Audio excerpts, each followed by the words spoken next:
All right, this is welcome to If My People Bible reading. This would be part 30, and we're going to go through reading this. It's going to take me off of the picture here in a minute and read it. It's important.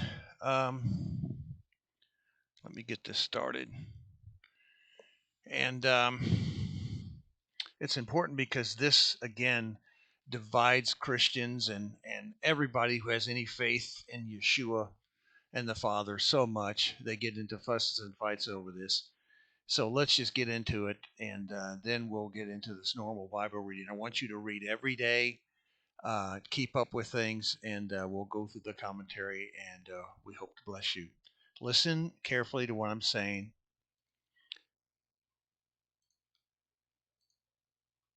and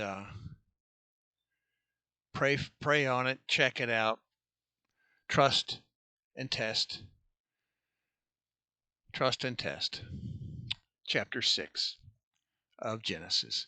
When men began to increase in number on earth, and daughters were born unto them, the sons of Elohim saw that the daughters of men were beautiful, and they married away and married any of them they chose. First of all, sons of Elohim, the only time it's ever been called like that is this time. Sons of Elohim has been brought so far up from Job. Pay attention in Job. That's why Job comes before Genesis. Now you understand. The sons of Elohim are not fantastic Jewish people or of the 10 or the other tribes, the total of the 12 tribes of Israel. No, they are angelic beings, and these people are not. These beings are fallen ones because they left. They left their first estate that Yahweh had designed them and created them into fallen angels. They sinned, and this is the sin they they did. Certain angels, here we in comment, whose duties appear to be watchers. They don't want to be watchers, they want to be in charge. So look what they did. They chose to violate the Torah of Yahweh. Don't mess with the human women. Those who chose to mate with earthly women lost their first estate, the outward appearance of angelic beings. The result of the sinful mating was to produce a race of hybrids, half human, half angelic, a race of giants, a race of small people, stories and lore of ancient past from multiple points on the globe. This is certainly not a Greek only past history. No, my friends, go to any point in the world and the evidence is documented on stone walls and pictures and cuneiforms. They still exist. This explains the gigantic structures that still remain throughout the world that cannot be built by the best machines of man even today. This explains all the sites containing altar worship demanding blood and gory death to victims. People in those days and all these other gods, they always demanded the blood because Yahweh says life is in the blood. So these beings knew this. This explains the finding of giant skeletons under mounds detailed in newspapers and diggings, things that have long disappeared from the United States, taken the Smithsonian, never to be seen again. This explains why Thomas Jefferson found these same giants under mounds on his own property and is noted in historical writings of Jefferson's life and all the books in his library because things were difficult and the White House was burned down. He donated, he did not donate, by the way, he sold his books to the Smithsonian's and to the Library of Congress and everything. And that included these giants that were dug up from the mounds on his property. And to understand that the Ruach HaKodesh can come down and impregnate Miriam, the mother of Yeshua, is to understand how this happened.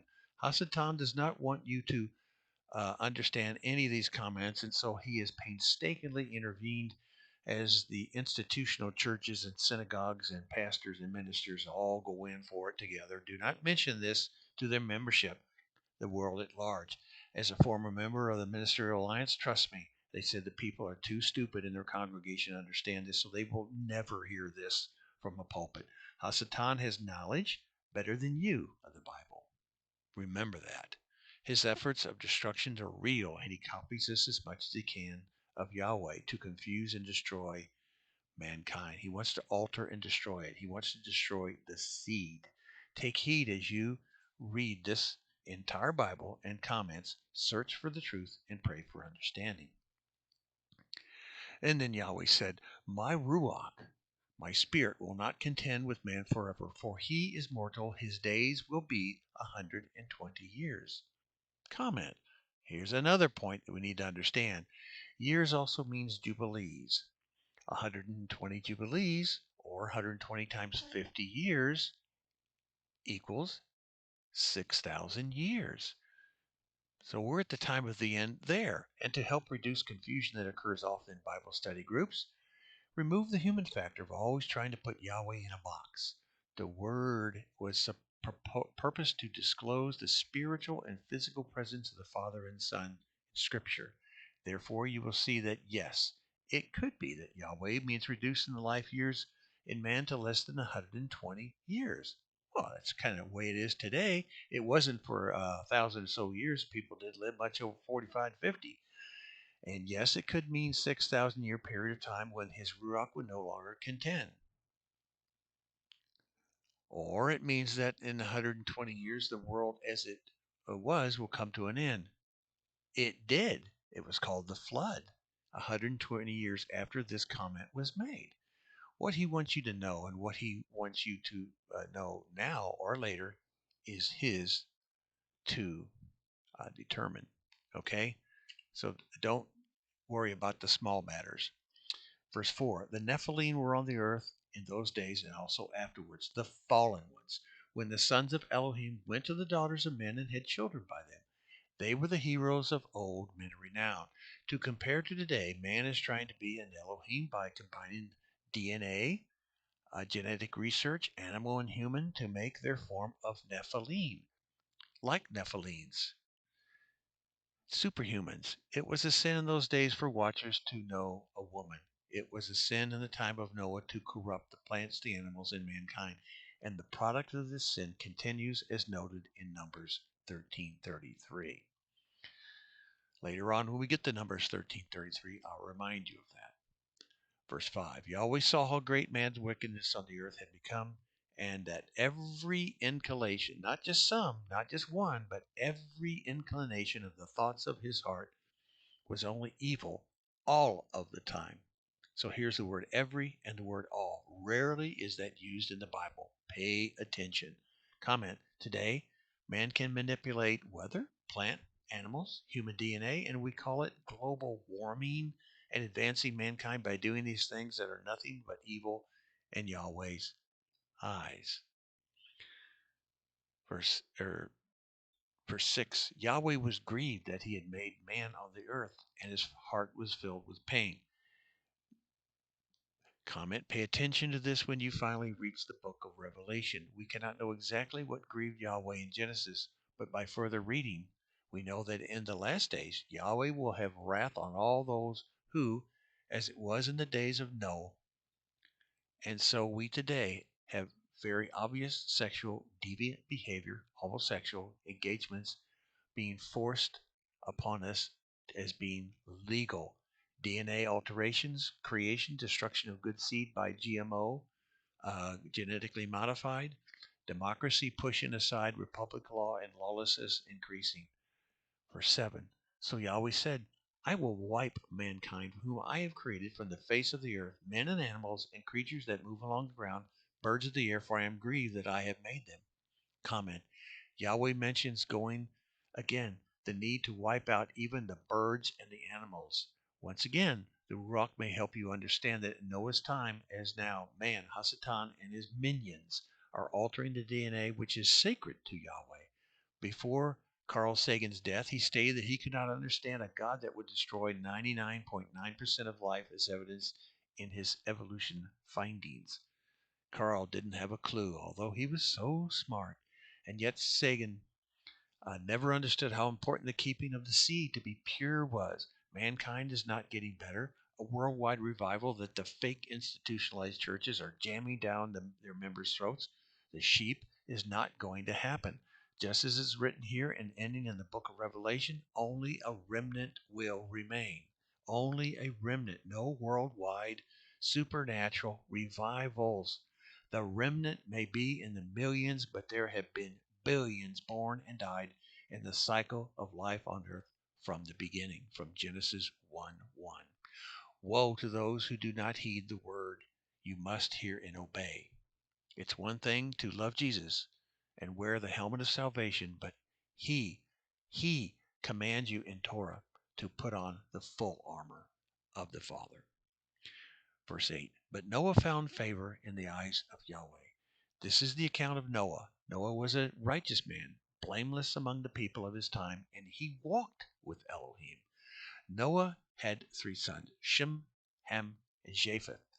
A comment, when we say walk, we mean walk. So once again, Yeshua was on the earth in the old covenant 1,000 times more than he was in the new. Not even close, folks. Verse 11, now the earth was corrupt in Elohim's sight and was full of Hamas. Hamas meaning violence with zeal, which is what we have today in mankind.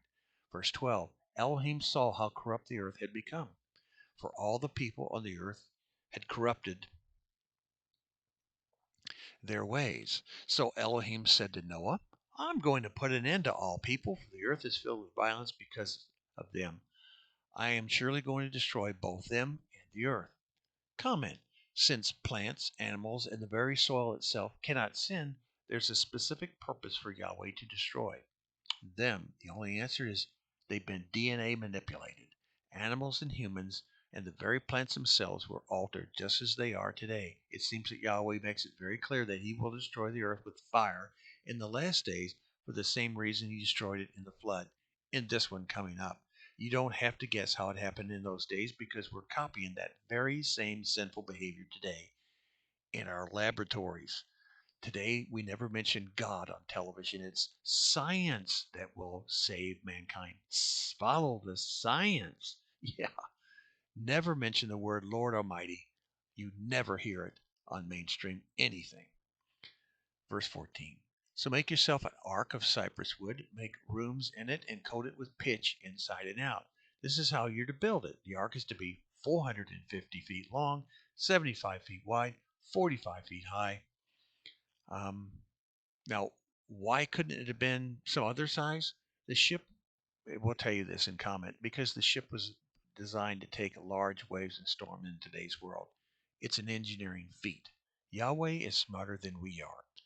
Verse 16, make a roof for it, a, make a roof for it, and finish the ark to within 18 inches of the top, and put a door in the side of the ark, and make lower, middle, and upper decks. I'm going to bring flood waters on the earth to destroy all life under the heavens, every creature that has breath of life in it. Everything on earth will perish. But I will establish my covenant with you, and you will enter the ark, you and your sons and your wife and your sons' daughters.